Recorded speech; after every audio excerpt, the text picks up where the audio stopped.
Hey now, welcome to the Dirty Side of the Track, America's leading Formula One podcast. I'm Brian, that's Rob. It is the week after the Canadian GP, and boy, the letdown is severe after being at a race. Hey, Rob?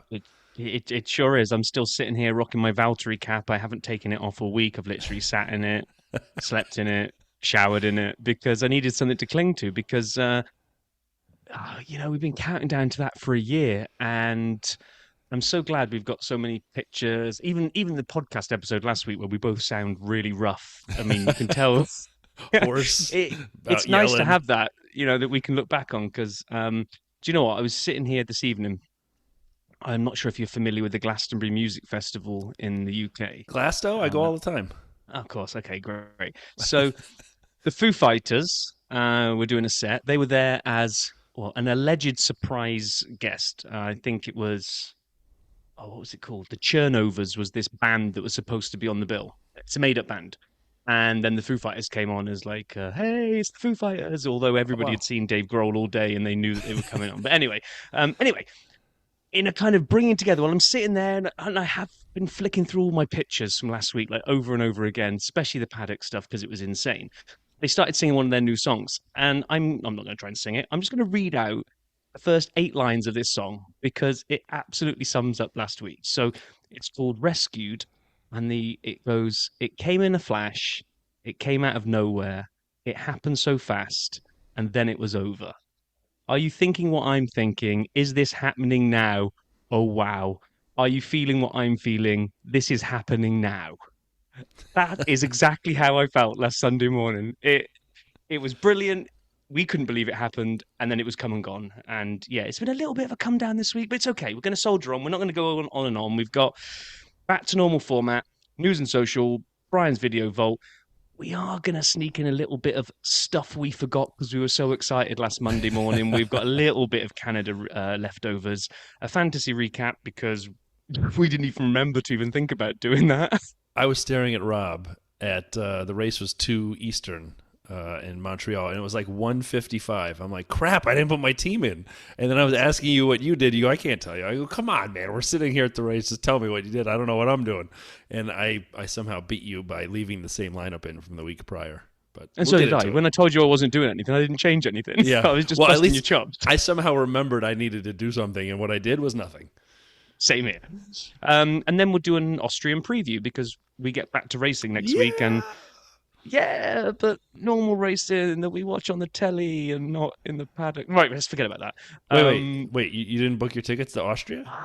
Shut up. I was already looking today when Valtteri tweeted out that thing about the Belgian spa package, 3.5 grand to have the Oath Gin experience, and it looks insane.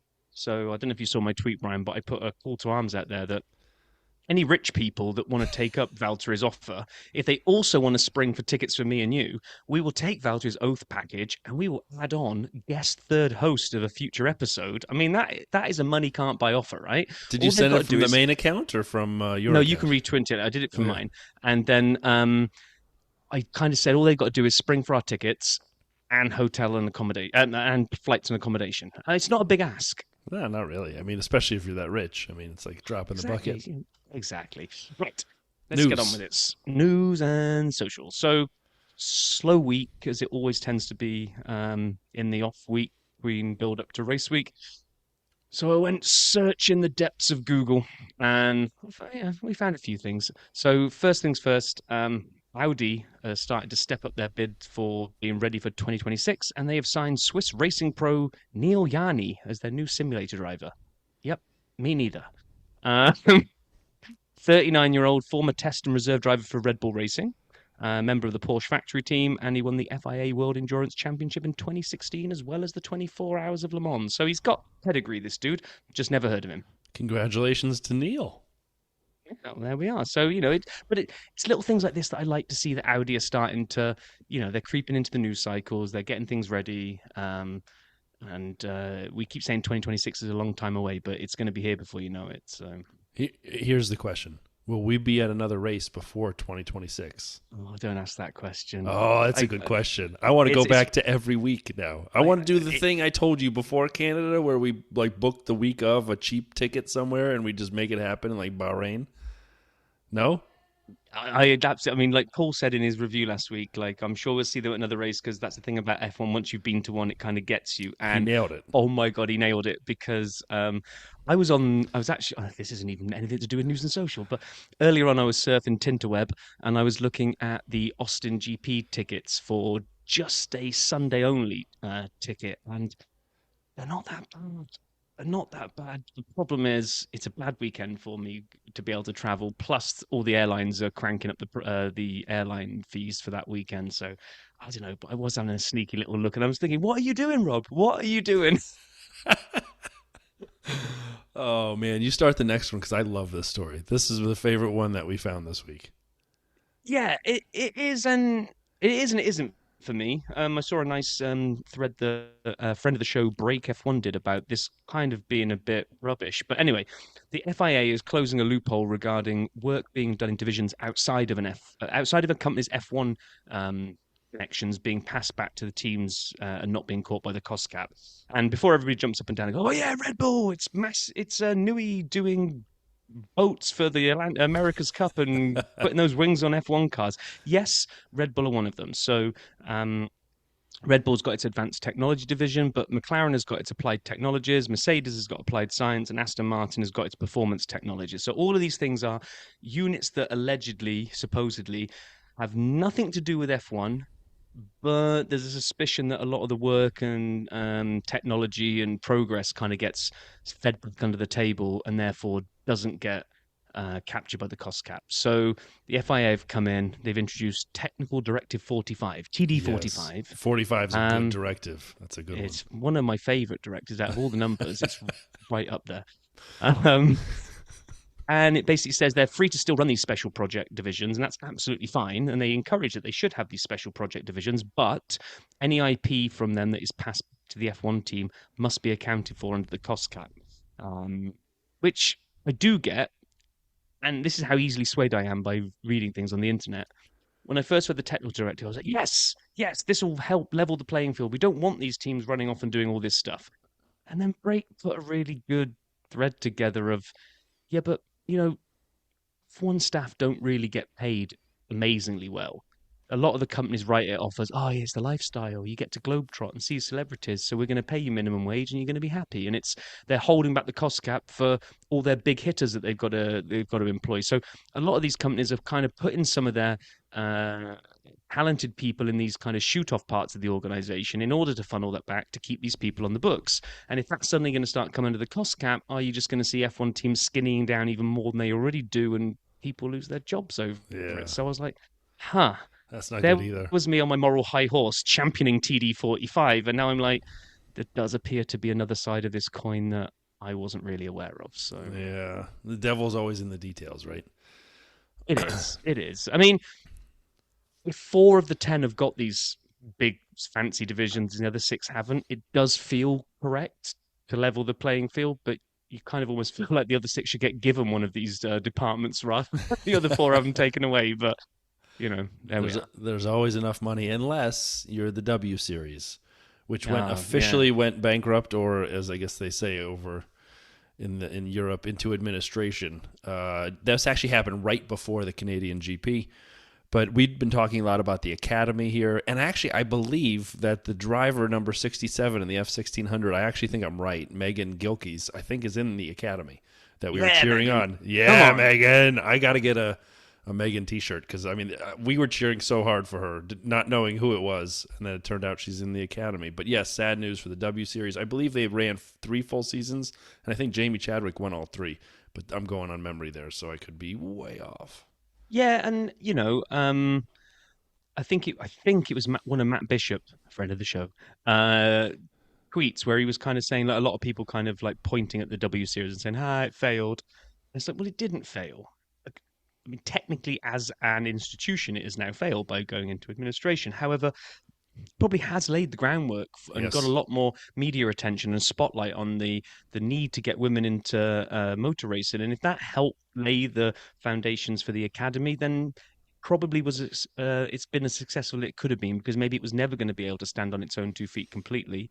And while it's sad to see it go down, hopefully there's a phoenix from the flames here that can kind of carry the baton on I'm mixing my metaphors there, but never mind.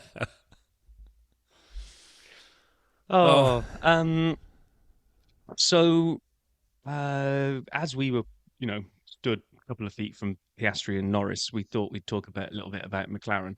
Um, Apparently, they're going to change every single aerodynamic part on their car over the next 3 races. So we've got like rapid fire Austria, Silverstone, Hungary coming up.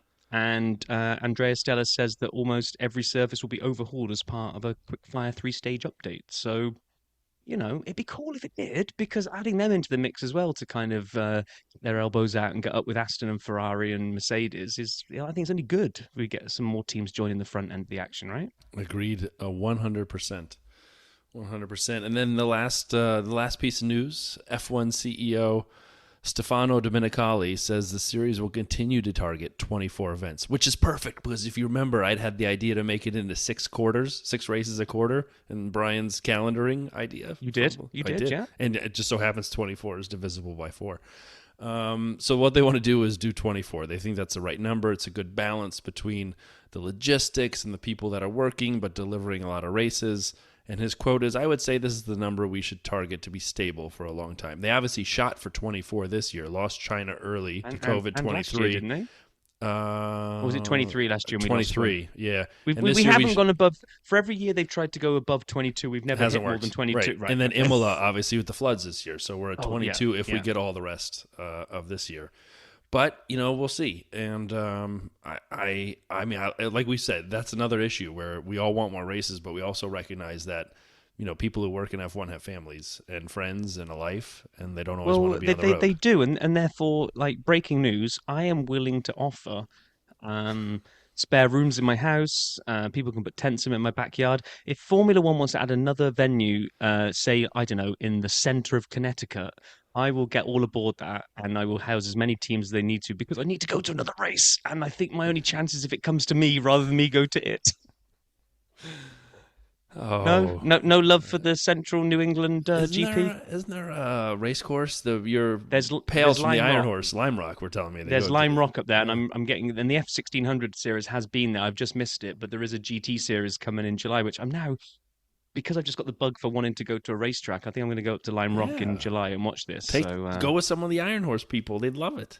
I'm going to take the flag, being as we didn't get a chance to unveil it as well. I'm going to go draped in the flag. There you go.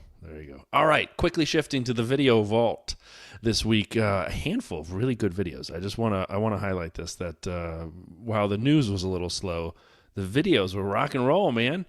They had another More Never Have I Ever with our 2023 F1 Drivers, episode 2 on the F1 channel. 8 minutes. It's fun. It's definitely worth a check.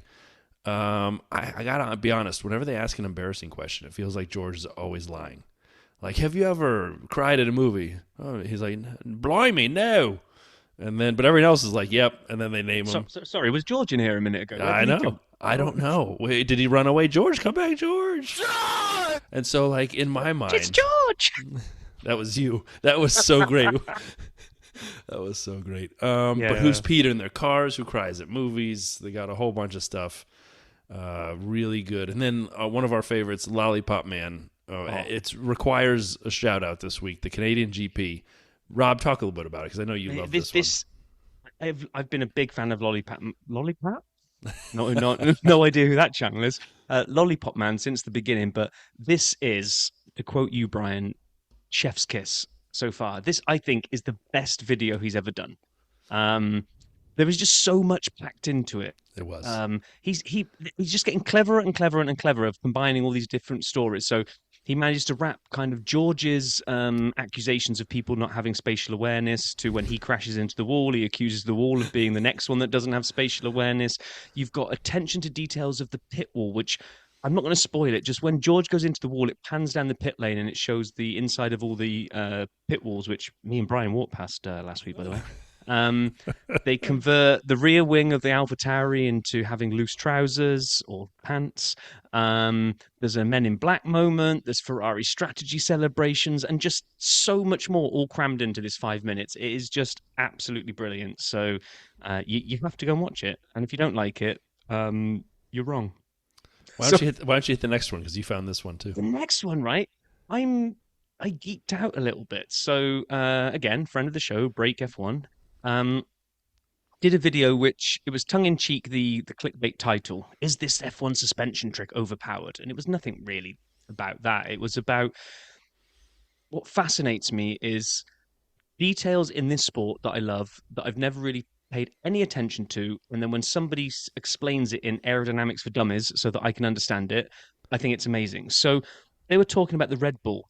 And when you look at the wishbones, the suspension on the front of the car, they are positioned differently to most of the other cars. And it's not an accident.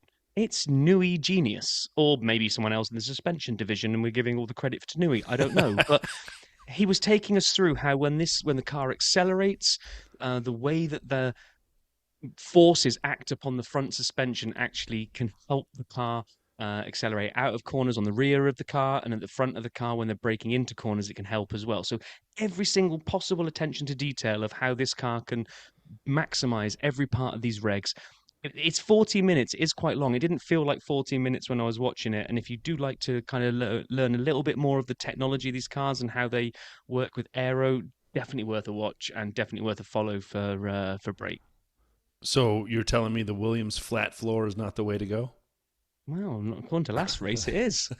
Yeah, exactly. A couple more real fast. I got one here for Rob. Mick Schumacher, Sim to Circuit. It's 2.5 minutes long. It's on the Mercedes channel. Oh, such a tough life of a test driver. Just so tough. 2 a.m. in Brackley at the factory in England, and then in the morning at the Canadian GP, bringing that sim data back to the team. I'm sure he flew because they couldn't email it. I'm sure he flew commercial overnight. Wait, hold on. Probably not. Yeah. Anyway, I mean, I'm Mercedes. If Mick gets tired with all these late nights and flying back and forth, I'm willing to try the sim. I'll give it a shot for you. Do you think you can fit in the sim? Nope, not a chance. Unless it got like an extra wide situation. I don't think so. The squash challenge with Carlos Sainz, Formula One channel, 4 minutes. Lawrence Barretto and Carlos Sainz play squash, which I don't know how it works. I'd always called it racquetball, but I think it's different. It's what I'm familiar with, and I don't know how that works either.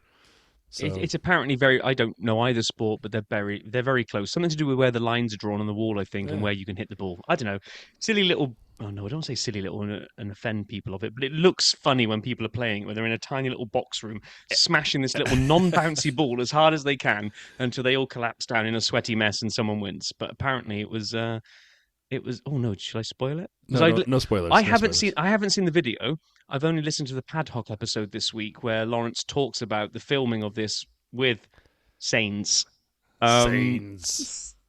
So, and I think he's off. Yeah, he's off to get married, isn't he? Because they were talking about it in the episode as well. And they've got the bachelor party coming up this weekend. That I knew about because Nate told us about the. He goes, "I gotta go because I'm flying home tonight."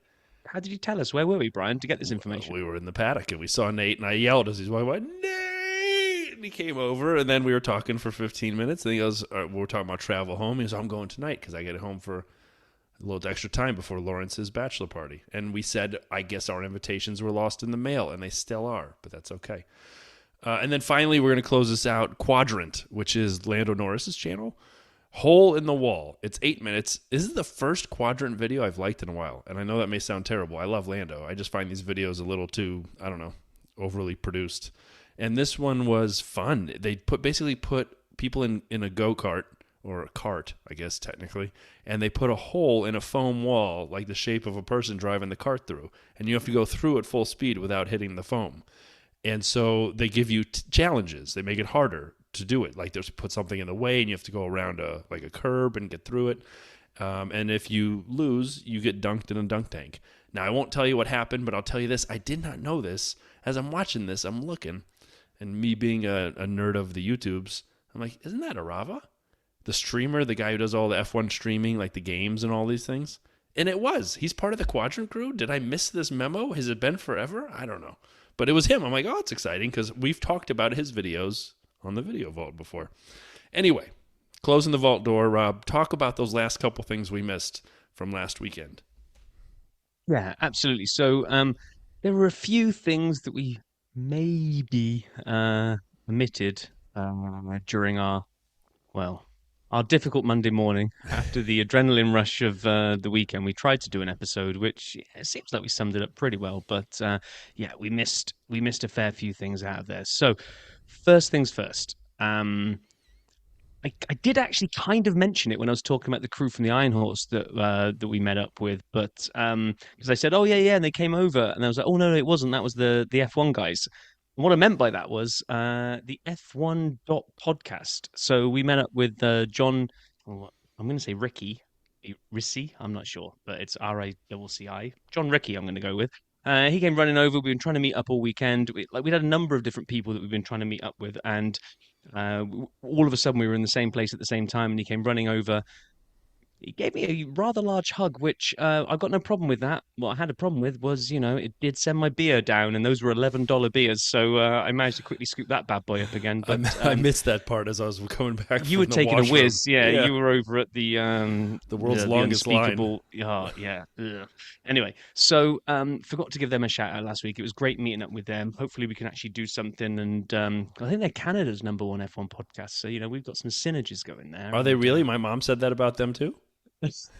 Maybe their mom said it about them, so maybe we'll have to get the moms Perfect. together to agree and have some kind of like mom council. Apparently. The one thing let me do this one, then you can do the next one because I know you like the next one, Brian. But we got dropped off when we mentioned how we went out on the Friday night and we went and got some food and then we met up with Paul and it was a great night. It was an absolutely great night. It didn't start off great. We went to a pizza joint, which turned out to be for takeaway only because they still seem to be in a COVID lockdown, which we were the only joint in the entire neighborhood that was. So we decided and everybody was yelling at us like we should have known this was takeout only. Yes. Like yes, yelling, it's takeout only, takeout only. Only. What are you trying to get in? We're trying to open the door and they're like, takeout only. Like, well, put up a sign then, bro. I mean, come on. Some people are from out of town. So we decided to go downtown. We get dropped off in a neighborhood which, in hindsight, did look too fancy for us. And I did find a restaurant on the Google Brian Maps. found an amazing restaurant which one day, when we are rich, we will go back to and we will tell them. Do you remember the day when you turned us away? Or if we're better looking, either one. No, I don't even think better looking because, okay, so as we're walking up to this restaurant, it is bouncing. It's got it's got young, vibrant, happy people all having a good time. So already this is probably not me and Brian. But anyway, the giveaway was probably the Lamborghinis and the Ferraris parked outside. And the 3 girls to every guy ratio. Yes. We persevered. We went inside. We walked up to the desk and we were like, hey, have you got a table for 2? And I am not kidding because I don't think this has ever happened to me in my life before. But this woman literally slow-mo looked us up, head to toe, to head again, and then just said, no. No more explanation. Nope. And I then, being the ever optimistic Brit, I was like, what if we wait for a table? How long's the wait? Answer was no. So we did the walk of shame back out of the restaurant and tried to keep our heads held high as we walked out going, didn't want to eat here anyway. Looks rubbish. It totally happened. So we used a lot of Ubers over the weekend. Not a single Uber driver knew where they were going. I've never seen anything quite like it. Regardless of the language they spoke and the language their phone told them, not a single one. And even the easy routes, like from the metro back to the Airbnb, which required no hard moves, we missed like 100 turns. Whomever at Google, which I think powers Uber, invented the rerouting move, thank you. Because we used it 17 times. Like one time, Rob's talking to me, I'm like, and I'm watching the Uber thing move. It went from 4 minutes away to 8 minutes away. Like, we just missed a turn. And he's like, how do you know? I'm like, it doubled. That was the funniest thing. Maybe new listeners won't know this, but me and you have only met a handful of times in real life. We've been doing this for a year and a half now, and most of it is a Zoom relationship. But this last weekend was like 4 days of most of we've ever hung out together, which was absolutely fantastic. But what I did start to grab an awareness of was your silent seething anger when an Uber driver is going the wrong way. You your whole body tenses up and you're like, I can see you start to point to the screen going, look, the screen says turn left. Why aren't they turning left? And yeah, they missed so many turns. It was So many ridiculous. turns. At one point, you're actually tapping on the shoulder, going, "I think it's downtown you want here, or Centreville." It's like, But just fucking turn the wheel left, turn the wheel left. just. I mean, I can imagine back in the day before there was GPS. I could imagine Oh, not forget being it. 100% familiar with a city layout. When you've literally got a map showing you there's 3 roads coming up and you want the left one, and our driver goes right and then works out he's gone wrong. It was But the amount of times in every ride this happened was crazy. And then we did have a couple rides, last couple things here, over what we're calling the Bridge of Death, because I had it on the way in on my $150 Uber on the way in. And it basically, you got to love the French approach to building a bridge. Is, the trains are the most important, to put them right in the middle. And then we take the sides, we put the cars out there. And they're like, should we pave the roads? No, we'll make it a great. And what about like a wall on the side or something? No, we do low bar. It would be fine. I don't understand how there aren't 10 cars a day in the St. Lawrence. At I'm minimum, so you're on a frightened. metal grid. Because then on the way out, Rob drove me to the airport. And we were on this road after we'd had, it was my second, I'd had 2 Ubers over, one with you, one by myself, and then you were driving it. And I'm waiting for you to go, oh, no big deal. Instead, I noticed both hands are now on the wheel. Both hands are on the wheel. White knuckles. And we're weaving on this like grid, this metal grid kind of floor. And You honestly, can't keep it straight. The way that metal grid seems to work is it's actively designed to kind of make tires slide. And I was like, oh my God, this is the way the dirty side of the track ends, because Brian and Rob plunged their death off the side of this ridiculously narrow bridge. When we were in the but the Uber middle night is for before, trains. when Why is the when train in the train went, middle? yeah, but when the train went past us that night before, and the whole bridge is actively shaking, and the Uber driver's like, "Wow, well, this is in the lap of the gods now as to whether we make this or not." I don't know Oh why they my would build gosh. that. And then so Anyway, we did do a little searching, and I would turn this to Rob, but we did some searching for us in the paddock. And I was able to find a great Ted's notebook, Theodore's notebook with Pit Lane Paul, which I'm going to put on the Discord, and we'll have the link to the Discord below if you'd like to join us. I found that, where he actually asked Paul a couple questions, they chatted, but then I also found us in the background of a George video. But Rob, asked people for a little help here. yes. So Brian managed to find. We took a picture of George when he was walking towards us, and he was talking to Sky Sports. And Brian found this video, and he just showed it me just before we came on air. He's like, "Look at this, look at this!" And it's Brian. Brian. It's not Brian at all. It's George walking towards camera, and I'm like, "Oh my God, I know exactly where he was. That means we're going to turn up on the left any second."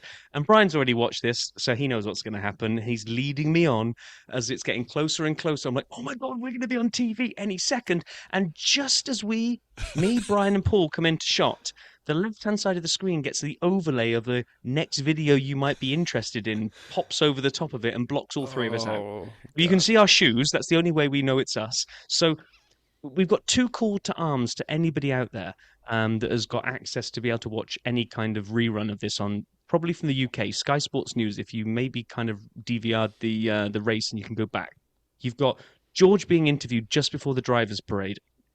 That footage, the raw footage, definitely has us on it. But this YouTube clip has got the content creators' next video right over the top of us. Okay, so that's number one. Can you find the George interview in the paddock and see the 2 of us? Well, and Paul, but he's always on TV. he's so on we it don't all care the time. about that. Yeah, that's fine. So the other one is we know for 100% that we walked right behind Jenson Button as he was being spoken to. Again, right before the drivers' parade. So it would have been just before the grid walk, and he was on Sky Sports News. So if anybody has got any footage of the Jenson Button interview as us 2 bozos walk in the background, we're that shallow and we'd like to see it. We really hold are. on. So the George one is just us. We're actually facing the wrong way a little bit. We may turn around, but I mean, you can't tell it's us unless you know it's us. The Jenson Button one, I properly turned around and popped my collar, like over the dirty side shirt. Like there's a logo floating around I want to see. So anyway, that was a great time. That is, yeah.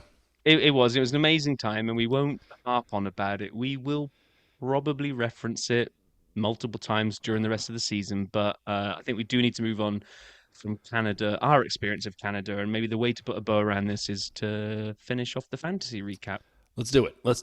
So first off, big fantasy news. If you've been an F1 fantasy fan and you've tuned in, you know we've followed it the whole season. We have a game going, 100 So Odd Folks in the Dirty Side League, we did this last year. We give away T-shirts. We bring on experts like Fantasy Hub and many others, and just Andy. We get everybody in here talking about fantasy. And you might have heard me 2 weeks ago just down in the dumps because this game has gotten so boring, and they haven't changed any of the prices. Well, apparently, without telling anybody, right after Canada, they're like, ha, we're going to change all the prices bigly now. And they went, some people, like Alonso and Albon, went up a million before they moved by 100,000. We've seen teams go up 500,000 and some down. So finally, big price changes.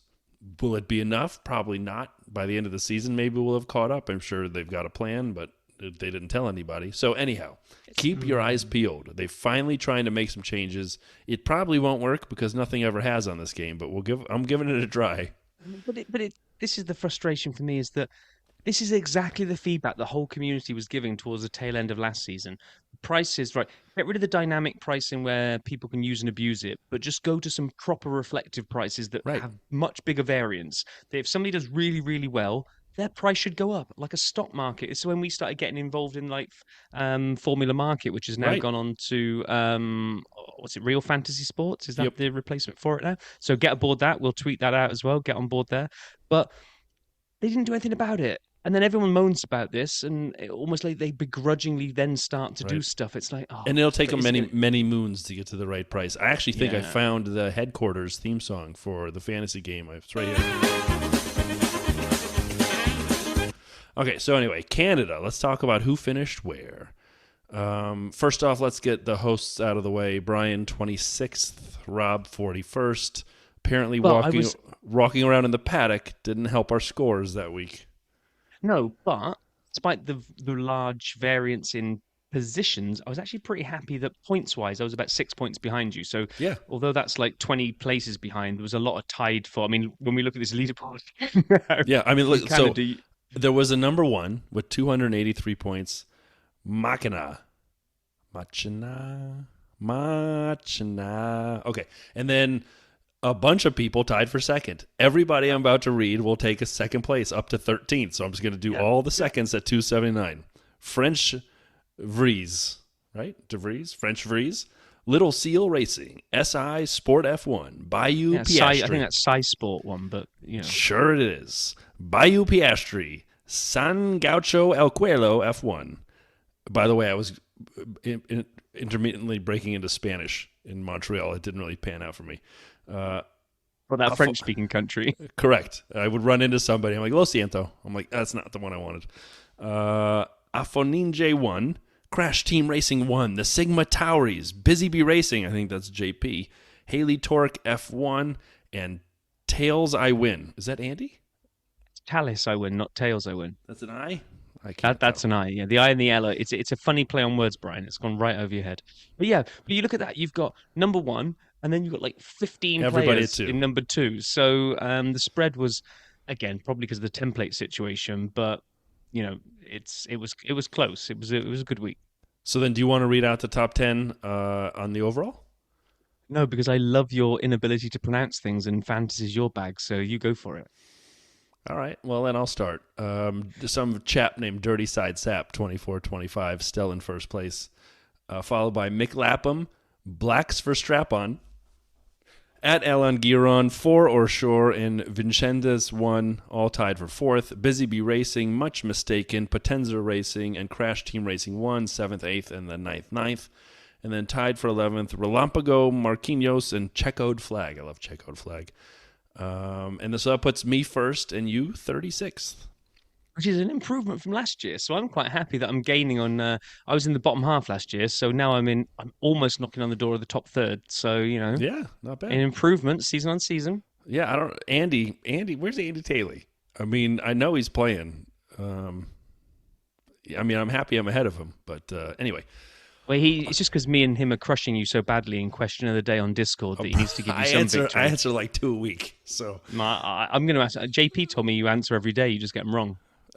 JP's lying. All right, Rob, talk to us a little bit about what we have to expect coming up next week at Austria. Yeah, so we are going back racing next week after having nothing to do this week.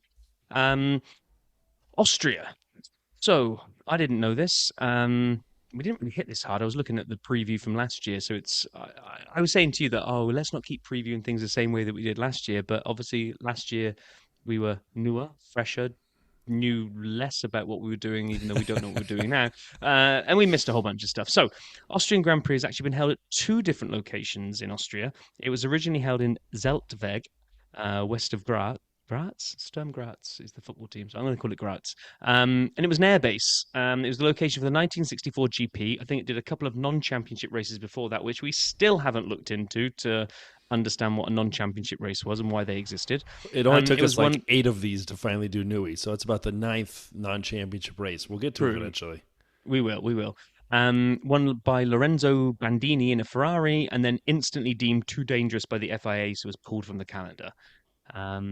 Was in the wilderness for a few years, and they built a new permanent track. Oh no, Ostreichring.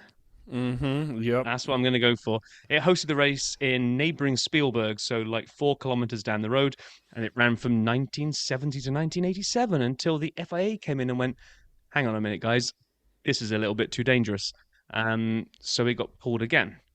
But not to be deterred, it made its first comeback in 1997.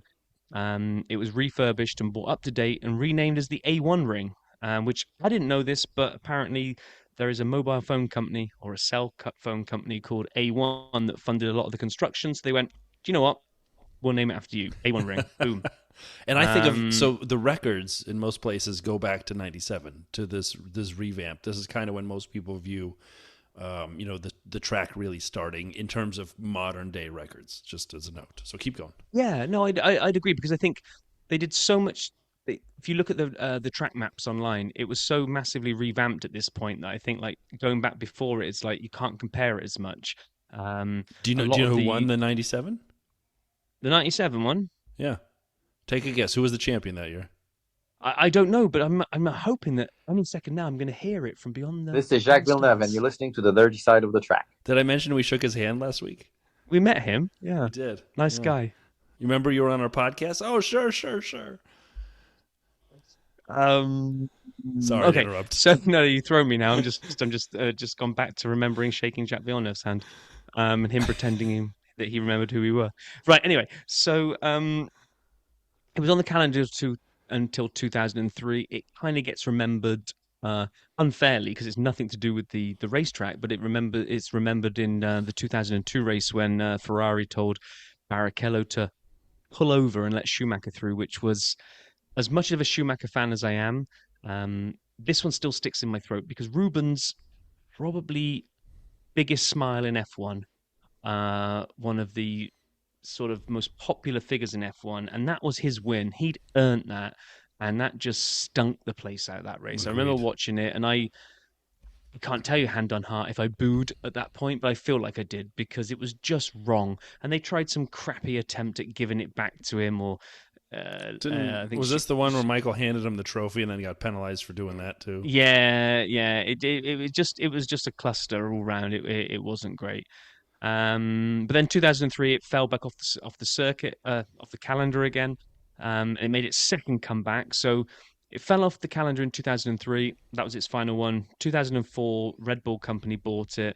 There was a number of years they were like, well, what are they going to do with it? Are they going to redevelop it? Are they going to put it back into a racetrack? Is it going to be a test track? And there was actually a decade, well, pretty much a decade of uncertainty until they announced they were going to fully refurbish it as a racetrack. They got into negotiations with the FIA and they got it back in the calendar as of 2014. I think it's been there ever since, and we've actually double bubbled it in the COVID years where it held Styrian back to back. Yeah. Yep. So it's not a bad little circuit. I quite like it. Yeah, we talked about this last year, even before the race last year. I kind of accused it of being a little bit boring. You said it's normally all right. And last year's race was fun. It was a fun race to watch. So we both agreed the Austrian GP last year, 2022, was good. Max was pole sitter. There was a sprint there. Max won that. And then the race, Charles won it with Max second, Lewis third. We had George and Checo colliding, leading to Perez's DNF and a 5-second penalty for George. But what I remember the most was, Charles took Max and Sainz was chasing him down until we got the external combustion engine, as JP called it for the first time. I'd heard it called that. And I'll never forget the pictures of Carlos Sainz, as he's supposed to be called, trying to stop his car from rolling away while it's properly a barbecue. I mean, it is on fire. There's flames everywhere, and there are no marshals to be seen anywhere. Oh, no, they are. After a while, that one comes out with a block of wood. He's like, does this help? But when you watch it, they are there. They're just not jumping into action. They're just kind of like, he looks like he's got this under control. They don't need us. It's like, I found a stone. Does this help? I'm like, no. So, that looked like, as a Ferrari fan, for me, it looked like a nailed-on 1-2 because Charles was pulling away from Max. Sainz was right in the DRS zone and was going to get him any moment until his engine let go.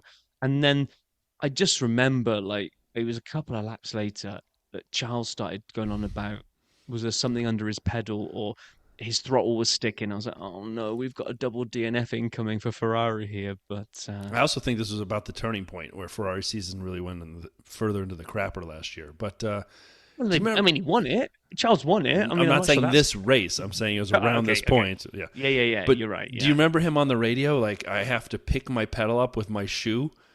And I'm like, they're going to black flag you. Why would you say that out loud? I'm like, we get a private channel where the F1, FIA can't listen to the team radio where Charles is like, hey, it's stuck on full throttle. It's a disaster. What am I doing? Help me out. I'm going to crash. Like, just don't say that on the radio if the FIA is listening. But he made it through. So let's talk a little bit more about the Austrian GP. And we're going to go back to the Mariachi edition of SAP Stats. SAP Stats Austrian GP edition. All right, so it's a 4.318 kilometer, which for those of us who do miles is 2.683 miles. We go 71 times around, so another short track, kind of like we had in Canada. The lap record's 1 minute and 5.619 seconds by Carlos Sainz, but from 2020 in the McLaren. So the most wins is Max with 4. There's no one with 3. But of the current drivers, there are a bunch of people with 2. Of the current drivers, both Valtteri and Lewis have 2 wins, and Charles has his 1 win from last year, as we talked about. So you're just taking those from just the Red 97. Bull ring? Okay, which is why from you the flagged redone the track. stats look right.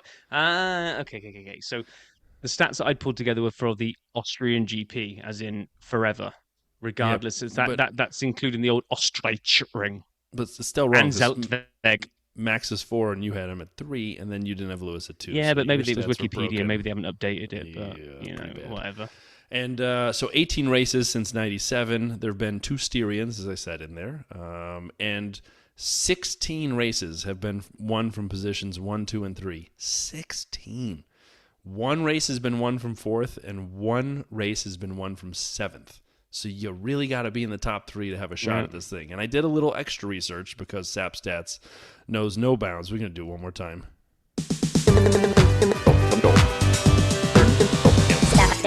Super duper edition for the Spielberg's track in Austria. Here we go. The 7th position to win was David Coulthard in 2001 in the McLaren Mercedes. The only person to win outside the top 4. So you got to be in the top 3 basically because 1 4th, 1 7th. In terms of poles, we're tied with Valtteri, Max, and Lewis, all tied with 3 at this track. And interesting, the most podiums, Max and Valtteri. And again, I don't know if people are familiar with this, but this is Sorry, Valtteri who's Bottas, and Valtteri? you're listening to the dirty side of the track. yeah, beach to it. 7 podiums each, Max and Valtteri. Where's Lewis? He's at 6. So I am desperately looking forward to this race. I cannot wait. I would be a fool to predict anyone other than Max winning this thing. Are you predicting anyone other than Max winning this thing? Well, I mean, I'm not even sure I went big or brave, really. I just made an obvious one, which I saw that F1 put a graphic up of Welcome to the 100 Club for Red Bull. And I was interested to see, you've got Williams and McLaren in there, which kind of breaks my heart a little bit because you remember that they used to be good. Well, McLaren more anymore. recently than Williams, but yeah. Both of them, right? In my lifetime of supporting them, both of those two I would associate with being race winners and not so much anymore. So I was kind of looking at it. I was like, well, hang on a minute. Williams have got 14 more victories than Red Bull. They're at 114, and there are 14 races left of this season. So I'm like, Do you know what? And Mercedes are 20 something ahead of them, I think. I don't have it in front of me now, but about 20 in front. So I just put a tweet out saying, well, basically then, Red Bull do a clean sweep this year. Not necessarily Max, just Red Bull. Win all 14 this year. They can tie Williams by the end of the season, and they can overtake Mercedes probably by the mid-season break next year. That's how good they are right now. So we'll see how that one ages, see if that tweet goes down in flames. But as of coming on air, we tweeted it from the main account. We got, I don't know, 25, 30 responses so far, and about 60% agree with me that that's probably a likely scenario. But the one that maybe isn't, most people, if people didn't agree, they kind of fell on the line of, you're probably right about them catching Williams by the end of the year, but actually Mercedes no, which I think that means people think that Mercedes is going to turn it around, and or actually doesn't even need Mercedes to turn around. Other cars might turn it around and start challenging next year, and they won't be as dominant at the beginning of next year. So that's that one. But so what's your podium? Give me your podium and any predictions for next week. For next week, I just have to go boring, and I just have to say Max, Fernando, Lewis, same as we just saw in Canada. So first off, fascinating you don't have Checo in there, because are you as down on Checo as I am right now? Let's get to some. Yeah. We haven't really talked a lot about drivers. I'm a Checo fan, man. Anyone who's listened for any period of time knows I am. I don't know what the hell happened in Canada, and it's 3 races in a row where he's been in witness protection of his own doing, and his just feels like it's not there. I just wonder, and this is massive speculation. No, it's not massive speculation. Being the professional F1 driver that I am, I can speak from experience and say we're about to enter into the realms of silly season quite soon. And if anyone's got pressure on them at the moment, you would say from the smaller end, from the lower end of the grid, Nick de Vries and unfortunately Logan Sargent are not covering themselves in glory at the moment. And it didn't help Sargent with Albon's performance this weekend to show what that car could do. De Vries has not been doing fantastic. So you've probably got those two down that end. At the other end, you'd say almost nobody's seat is in jeopardy, apart from Checo. When you look at the cutthroat way that Red Bull run that organization, you've got a car that is undoubtedly a rocket ship and almost should be guaranteeing a 1-2 every race. And Checo's just not bringing it in the last few races. Well, like you said, 3 in a row. And then if you go back a bit further, he's had some good races, but he's had a few more where he's dropped away and just been in that kind of 4th, 5th area. So does that start playing on your mind, that you start putting too much pressure on yourself that, oh my God, I've got to turn this around, I've got to turn this around, I've got to turn this around? I don't know what happens inside an F1 driver's mind, but silly season's around the corner, and you got smiley fan favorite Danny Rick waving at the crowd and getting them into a frenzy without even getting into a car. We didn't talk about that last week, right? But drivers came out into the pit lane and waved and obviously got a big reaction. Lewis did it and everybody went nuts. Other drivers did it and people went semi-nuts. Checo came out at one point and it kind of had a ripple. Danny Rick walked over to the Red Bull pit wall and the crowd went nuclear. Now, that's true. Right, let me put it back on you. I know you're a Checo fan. You're now Christian Horner. You can make the call. At the mid-season break, do you cut your losses and swap Checo out for Danny Rick, thinking what's the worst that can happen? I think you might. I think when we did this earlier, I said there were 3 seats that I thought were at risk. I said it was De Vries and I said both Haas. However, since we did that a month ago, you're right. Sargent has not done great. Albon has shown himself to be a world beater, and the difference at Williams is huge. So I agree, Sargent's got to be a consideration. But then, like you said, but Haas, real quick, I think they've both been doing all right, and Hulkenberg especially. Hulkenberg's dragging that car around really nicely. K-Mag, as he's known in Montreal as Magnussen, has been doing a fantastic job during the races as well. I don't know if Haas will make a change because I don't know what they're going to get. And so you look at it, if they're not, I do agree De Vries is in trouble. He's got to really put it together here ASAP. But I think you're right. At the top end of the grid, I wouldn't touch McLaren in the middle, and, Lance isn't losing his job from his dad. So, you just keep going to the other teams. Ferrari, Mercedes wouldn't change. Checo's seat is the only one. And you're right. The only saving grace Oh, sorry, go on. No, Finish I your mean, point, Horner sorry. is they do make they do pull the trigger quickly. And while Checo has won races and been everything they've asked him to do, I mean, he's sat there and asked for a position and not gotten it. He's given Max everything they've asked, but he has not been a very good rear gunner at times for Max because he wasn't there. He crashed out in quali, crashed out in the race, crashed out in quali, and I guess there's a chance. Could I see them putting Danny Rick in, maybe thinking he's learned his lesson, a year away and all the time away from Red Bull? Maybe he won't, challenge Max the same anymore. Maybe. I don't know. But that's, I think, the only question mark on the top 4 or 5 teams has got to be Checo. It does. And me and you both remarked, because we were there last week. I don't know if you mentioned it. We were at the race. But we were both like watching Checo every time he came around going, he's not getting any closer to those Ferraris that are on a one-stop strategy, that are saving their tyres on an inferior car to what Checo's got. And Checo's got the advantage of fresher tyres. And Checo didn't do anything. Not only that, he didn't even have a bird in his brake duct like Max did. Max was driving around with Big Bird in his car the whole time, and he was still pulling away. How does that happen, by the way? You get a tear off in your car, and you got to pull over and pit for it. But Max has a bird sitting in there. He's got a whole turkey in his intake, and he's like, no worries. I'll just use the other one. I mean, the only saving grace for Checo, I think, is the quote from Danny Rick this week. I think I heard them reference it on the paddock, was that he mentioned that he's willing to work his way up again to get the Red Bull seat, which if you kind of look at that, what he means by that, if you look at the sister team, is AlphaTauri, which means does De Vries get cut for a Danny Rick and he proves himself there to then move back into Red Bull. So it's come from Danny Rick. He didn't need to say that. He's saying he's willing to... Who else will they put there? Danny Rick and Max get along all right. I don't think that's... No. What I'm saying is that gets Checo a stay of execution. No. As in, if Red Bull's power hierarchy are going to do anything in silly season, it's, look, Nick De Vries isn't cutting it. Worst driver on the grid, maybe, in terms of expected results.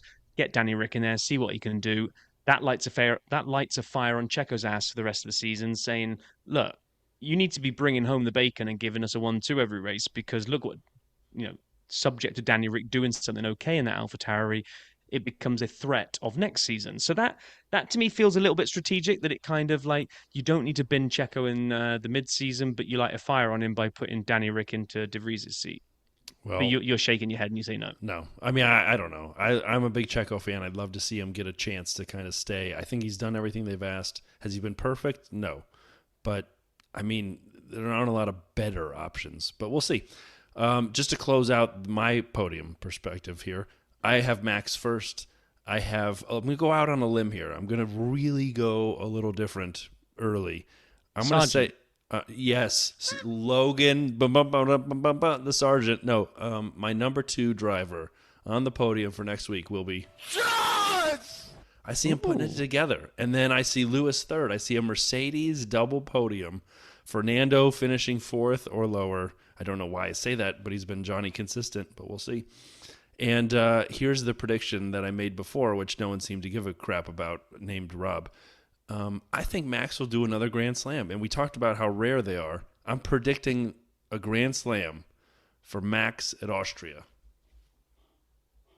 Don't think you're wrong, but a question that I don't know the answer to that forms in my brain is, shorter track, slower corners, does he get the chance to build a pit stop in his pocket type lead, because we don't have the long straights at this one? I mean, I'm with you. I thought he could have done it in Canada. He was very, very close. Wasn't we were he talking robbed about it by Checo taking the fastest lap? I think whoever so. did take the fastest. Yeah. So,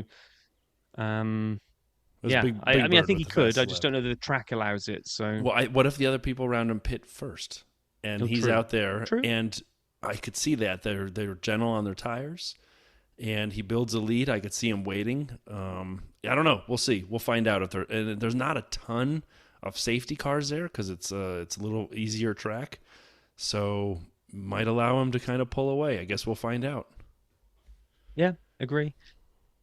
On that note, I've got one last little thing to cover, which in whatever episode this is, somewhere in the 70s, maybe the 80th. I'm not even sure what episode this is now, Brian, but we've never really kind of put a call to arms out there, but I got to be honest, it was infectious. Talking to people in the beer garden last week and being around so many like-minded F1 fans and people that would generally take an interest in the podcast by reading the T-shirt, and we can tell from the listening figures this week that people have followed through on their word of kind of like, hey, yeah, I'll give you guys a listen, and they have, and they've commented on Instagram, they've followed on Twitter, and it's been great. So as everyone knows, we're a small independent. We're not sponsored. We don't do put commercials on this. Although, actually, thanks to all of you guys, we've kind of hit the numbers now where Buzzsprout keeps sending us emails going, "You could monetize now," but like we're like, I think you need like 1,000 listeners a month, and we get like 1,001, and it just feels wrong to start putting like some stupid ass commercial at the beginning of it. But anyway, it's not about that. It's not. It's nothing to do with making money. That's not what me and Brian are in this for. We would love to spread the word of the dirty side. So if you really do, if you've been listening forever or you've been listening last week or somewhere in between, it doesn't matter. But we would just really appreciate if you would just help spread the pod. Tell a friend. If you've got an F1 supporting friend that doesn't listen to podcasts, then just pass the pod their way, because it was an endorphin hit last week. It really was. And it made us think there are a lot more people out there that probably would enjoy listening to us, or at least would like to listen to us once and then tell us why we suck. Either way, doesn't matter. Works great either way. It really does. So, and we're going to put a call to arms out for 100 seconds of DRS. We've been a bit on slack on that recently. We've got one of the guys we met last week at Canada is... we've got his details. We're going to be hopefully lining him up soon, but let's get a few more in. Let's get listeners back on again because we love talking to you guys. We love talking about origin stories to F1 supporting and everything that we were talking to people about last week, to be honest, over a beer. We just want to get you guys on here and have you talk to us and get your story out there. So please sign up for 100 seconds. And that's my little plug over, Brian. Done. Everybody, thanks for listening. We can't wait to talk to you as we recap the Austrian GP in a week's time. Everyone have a wonderful week. Be well. Talk to you soon.